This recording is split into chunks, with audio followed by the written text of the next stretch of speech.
January Journal 2021. Log entry day 12. Gratitude. I am so thankful for my friends and for the people in my life who share all the knowledge, all the good book recommendations, all the playlist of interesting topics that I can watch and basically listen to and learn. Learning is like my elixir. And I know that sounds exaggerated, but it's one of the few things that excite me within my depressive state. Learning is what gives me goosebumps, discovering new things, growing as a person, changing things for the better. It's incredible. I know that I have a lot of work to do with myself. And I know that I have my flaws and I know that I'm not perfect and all those things. And it's fine. I don't have to be perfect. And I'm so thankful to be able to see my own value despite not being perfect. It's something I have to keep working on. It's not going to change from one day to the next. But I am happy that I can spot it and start working on it. Thank you to all of you who are in my life. Thank you to my parents. Thank you, all of you. It's a better day. I was working hard on my recovery from the jump scare of Sunday evening. Today is Tuesday morning and I am much better. I'm grateful. Now, today's topic, making the rest of the book work. Drafting a mostly dual POV novel was a very interesting experience because one of the POVs was cake to draft. The other one was a little bit more difficult.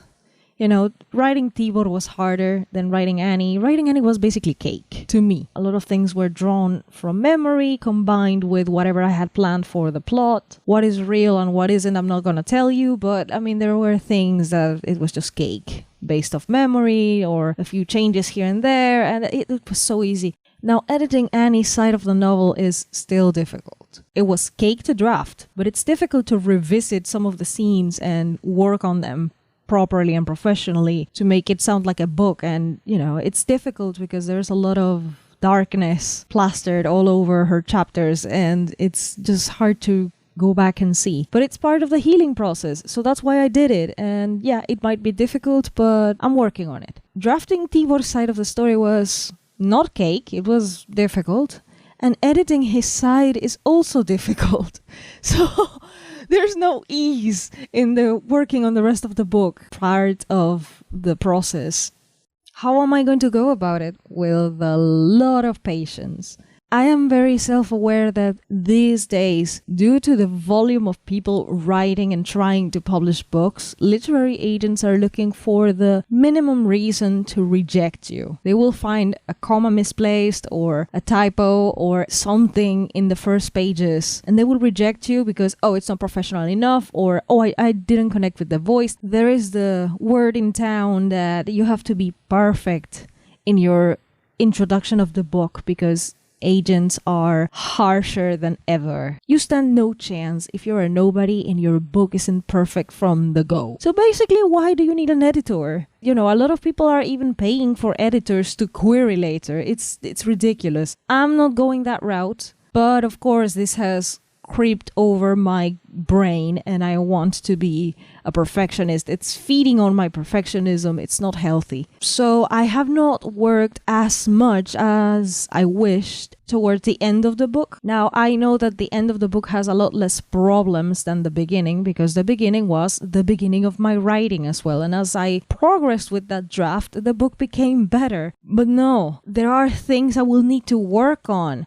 later in the book. I just haven't had the time and the mental capacity to get there because I have been stuck with my first 5 chapters, and that's a mistake and I should not do that. But of course, I am having these emotions of fear and anxiety and I don't know what to do about it. And like I said, I need a critique group to keep me accountable. I don't have it. I'm on my own. And so what am I doing instead of editing my book? Well, I'm working on my emotion regulations instead. I'm going to be doing this every day. And after my emotion regulation process of every day, I am going to open a chapter and see what I can do. How am I going to work on editing a chapter? Well, I'm going to make sure that all the dialogue is genuine and it will be something that the other person would truly say. And you have to have a lot of self-awareness of each and every one of your characters to be able to do that. Luckily, I have done that with the majority of my characters, those who come at least in 2 scenes, those 2 scenes are sacred. I have a minor character, his name is Bela. He might be a minor character, but whenever he comes up, he's like, that Bela guy is funny. That kind of thing. And he is important, it's just that he's a background character. He belongs in another department.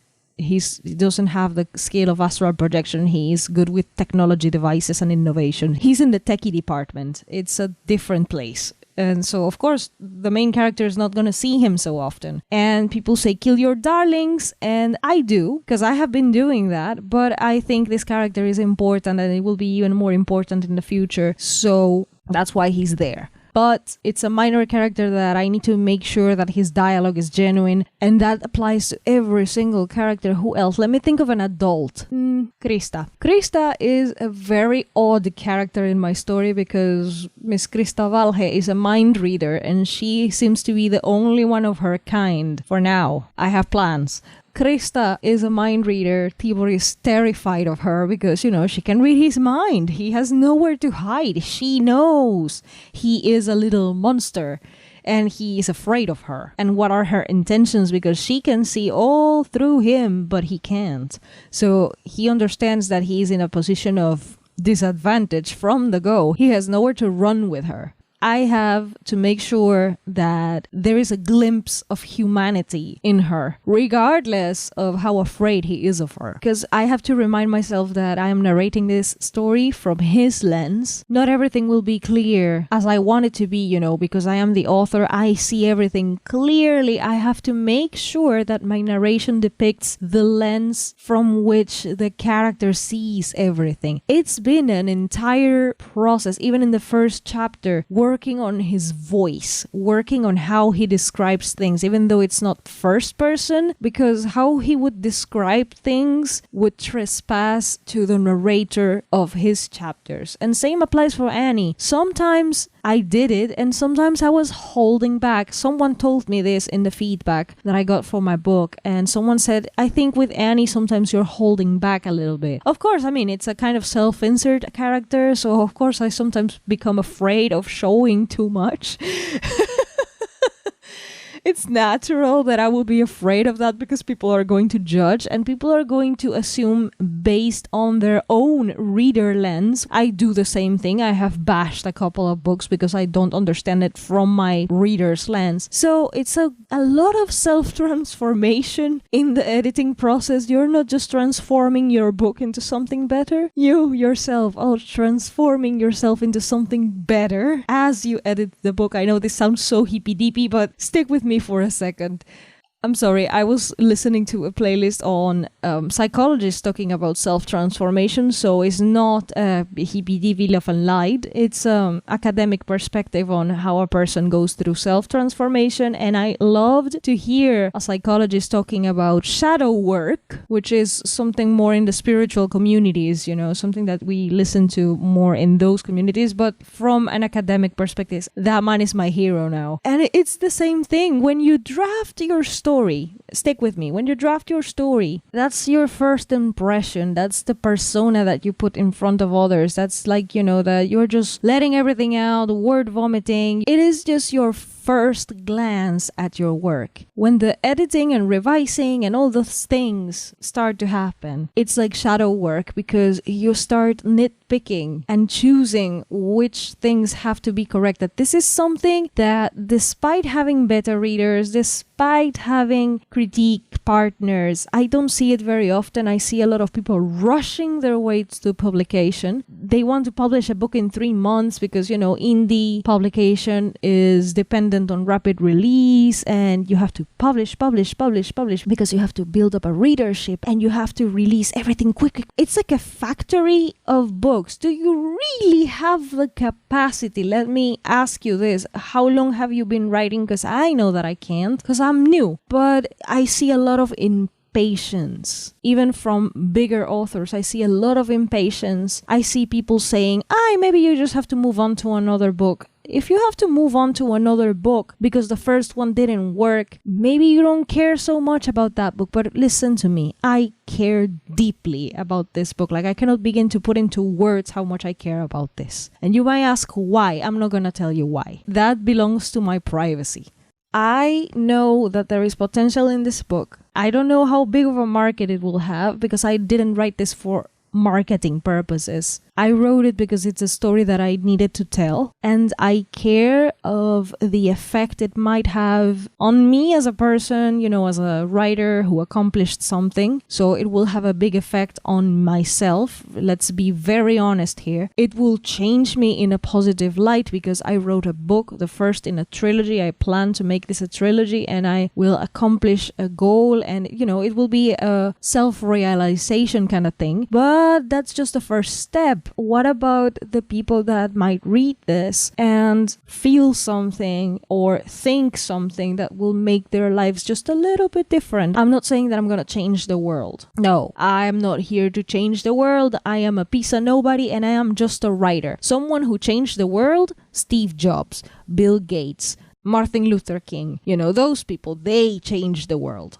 I am just a person. I am just a writer. And a nobody writer with a not very marketable product. So it's not a case of the author who must not be named, Miss Rowling.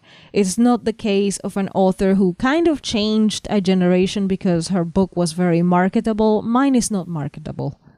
It has a market, sure, but like a lot of people are telling me, well, some markets are just smaller. And even if it's just written text, I can tell the tone of that phrase. It's like, well, you have to relegate yourself to your little corner over there. And I already did, don't worry. But I want to make sure that those in my little corner over there are satisfied with whatever it is that I put out. So I'm not going to rush this. It's going to be very difficult, and I am acquiring the necessary knowledge that I at the moment don't possess to be able to edit this book in a way that will make it the best it can truly be. Because at the moment, it's not.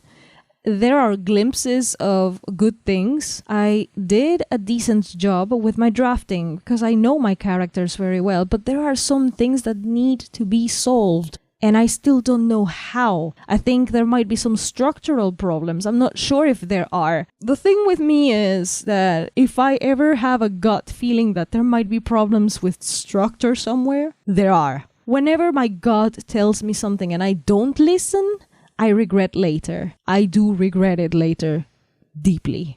So I'm not going to allow my book to be the case. I know this is not the advice that people want from some writers, that they start telling you how to go about editing. You cannot tell a person how to edit their work because it's a case-by-case thing. It's a book-by-book scenario. And it's a lot of self-transformation work. If you don't have the patience, if you don't have the self-awareness, if you don't have the humility, if you don't have the knowledge, if you don't have the time, if you don't have the motivation, if you don't have the tools, if you don't have the right feedback, I'm already naming you 8 things that if you don't have, you will not be able to accomplish this. I see that a lot. Big books, small books, big authors, small authors, people who lack these 8 things that I just brought up from the top of my mind like that without really having a list in front of me. There might be more. The books are not that great. They really aren't. As an example of something that was really great and it took forever to be published is my own comp title. Okay, I think reading that comp title transformed me in a strange way because I realized, oh gosh, there's a lot that I have to do. All the Light We Cannot See by Anthony Doerr took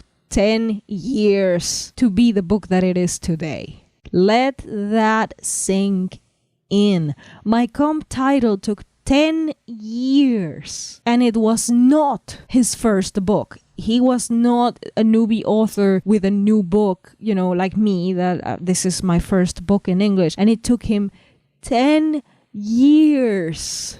That book was a lesson in patience like no other. And I think I should talk about that book individually as a review and be thankful that I had the bravery to read that book, to let that product come into my life. I am so thankful. And being thankful is one of the first steps. I practice it every day. I will continue to practice it even when I'm not posting every day, because it's a habit I'm creating.